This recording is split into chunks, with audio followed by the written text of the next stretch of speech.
ವೃಷಭ ರಾಶಿಯವರ ಜುಲೈ ತಿಂಗಳ ಮಾಸ ಭವಿಷ್ಯದ ಬಗ್ಗೆ ತಿಳ್ಕೊಳ್ಬೇಕಾ? ಈ ವಿಡಿಯೋನ ಪೂರ್ತಿ ನೋಡಿ. ಅದಕ್ಕೂ ಮುಂಚೆ ನಮ್ಮ ಪೇಜ್ನ ಫಾಲೋ ಮಾಡಿ, ಲೈಕ್ ಮಾಡಿ ಹಾಗೂ ಆದಷ್ಟು ಶೇರ್ ಮಾಡಿ. ಜುಲೈ ತಿಂಗಳಲ್ಲಿ ವೃಷಭ ರಾಶಿಯವರ ಫಲಾನುಫಲಗಳು ಏನಂತ ಹೇಳೋದಾದರೆ, ಮೊದಲಿಗೆ ನಾವು ಉದ್ಯೋಗವನ್ನು ತೆಗೆದುಕೊಳ್ಬೇಕಾಗತ್ತೆ. ಉದ್ಯೋಗ ಅಂತ ಬಂದಾಗ ನಿಮಗೆ ಪ್ರಗತಿ ಕಾಣುವಂತಹ ಒಂದು ಮಾಸವಾಗಿರುತ್ತೆ. ಹೈಯರ್ ಅಥಾರಿಟಿಗಳಿಂದ ನಿಮಗೆ ಒಂದು ಮೆಚ್ಚುಗೆಯ ಒಂದು ವಿಚಾರಗಳು ಬರುವಂಥದ್ದಾಗಿರ್ಬೋದು, ಕ್ರೆಡಿಬಿಲಿಟಿ ಬರುವಂಥದ್ದಾಗಿರ್ಬೋದು ಮತ್ತು ಹೊಸ ಜವಾಬ್ದಾರಿಗಳನ್ನು ಪಡೆದುಕೊಳ್ಳುವಂತಕ್ಕಂಥ ಒಂದು ಸಂದರ್ಭ ನಿಮಗಾಗಿರುತ್ತೆ.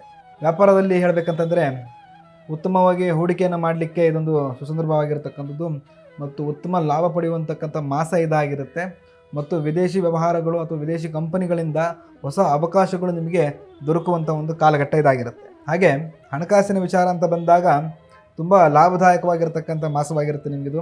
ಯಾರಾದರೂ ನಿಮಗೆ ಹಳೆ ದುಡ್ಡುಗಳು ಕೊಡಬೇಕು, ಸಾಲ ಯಾವುದು ಬಂದಿಲ್ಲ ರಿಟರ್ನ್ ಅಂತಂದಾಗ ಇದು ಒಂದು ಒಳ್ಳೆಯ ಸಮಯ ನೀವು ಆ ಒಂದು ಹಣವನ್ನು ರಿಕವರ್ ಮಾಡಲಿಕ್ಕೆ.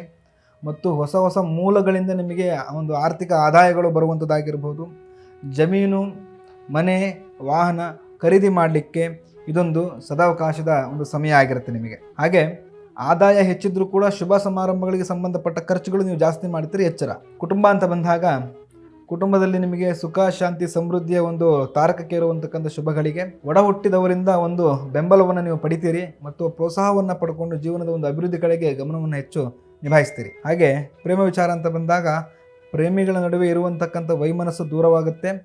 ಏನಾದರೂ ಮದುವೆಗೆ ಸಂಬಂಧಪಟ್ಟ ಪ್ರಸ್ತಾಪವನ್ನು ಮನೇಲಿ ಮಾಡಬೇಕು ನಾನು ಅಂತಂದರೆ ಈ ಜುಲೈ ತಿಂಗಳು ಅವರಿಗೆ ಉತ್ತಮ ಕಾಲಘಟ್ಟ ಅಂತ ನಾನು ಹೇಳ್ಬೋದು. ಹಾಗೆ ಶಿಕ್ಷಣ ವಿಚಾರ ಅಂತ ಬಂದಾಗ ಜ್ಞಾನಾರ್ಜನೆಯನ್ನು ಪಡ್ಕೊಳ್ಳಿಕ್ಕೆ ಮತ್ತು ಓದಿದ್ದು ನೆನಪಿನಲ್ಲಿ ಉಳಿಲಿಕ್ಕೆ ಮತ್ತು ಒಂದು ಎಜುಕೇಷನ್ ವಿಚಾರದಲ್ಲಿ ಎಜುಕೇಷನ್ ಡಿಪಾರ್ಟ್ಮೆಂಟಲ್ಲಿ ಒಂದು ಉತ್ತಮ ಲಾಭಾದಿಗಳನ್ನು ಪಡ್ಕೊಳ್ಳಿಕ್ಕೆ ಬುಧನ ಕೃಪೆಯಿಂದ ನಿಮಗೆ ಅನುಕೂಲವಾಗ್ತಕ್ಕಂಥದ್ದು.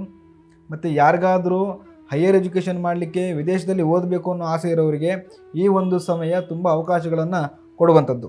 ಆರೋಗ್ಯ ವಿಚಾರ ಅಂತ ಬಂದಾಗ ಆರೋಗ್ಯ ವಿಚಾರದಲ್ಲಿ ನೀವು ಗಣನೀಯ ಬದಲಾವಣೆಗಳನ್ನು ಕಾಣಬಹುದು. ದೈಹಿಕ ಶಕ್ತಿ ಹೆಚ್ಚಾಗುವಂಥದ್ದು, ಮಾನಸಿಕ ಒತ್ತಡ ಕಡಿಮೆ ಆಗ್ತದೆ. ಹಾಗೆ ಹಳೆಯ ಕಾಯಿಲೆಗಳು ನಿಮ್ಗೆ ಏನಾದರೂ ಇತ್ತಂದರೆ ಅದರಿಂದ ಮುಕ್ತಿಯನ್ನು ನೀವು ಪಡಿತೀರಿ. ಪರಿಹಾರ್ಥವಾಗಿ ಮಹಾಲಕ್ಷ್ಮಿಯನ್ನು ಆರಾಧನೆ ಮಾಡಿ ಅಥವಾ ಅವರೇ ಕಾಳನ್ನು ದೇವಸ್ಥಾನಕ್ಕೆ ದಾನದ ರೂಪದಲ್ಲಿ ಅರ್ಪಣೆ ಮಾಡೋದ್ರಿಂದ ನಿಮಗೆ ಸ್ವಲ್ಪ ನೆಗೆಟಿವ್ ಅಂಶಗಳು ಕಡಿಮೆ ಆಗ್ತದೆ. ಹೆಚ್ಚಿನ ಮಾಹಿತಿಗಳಿಗಾಗಿ ಸ್ಕ್ರೀನ್ ಕಾಣ್ತಿರ್ತಕ್ಕಂಥ ನಂಬರ್ಗೆ ಕರೆ ಮಾಡಿ. ಸರ್ವೇ ಜನ ಸುಖಿನೋ ಭವಂತು. ಧನ್ಯವಾದಗಳು.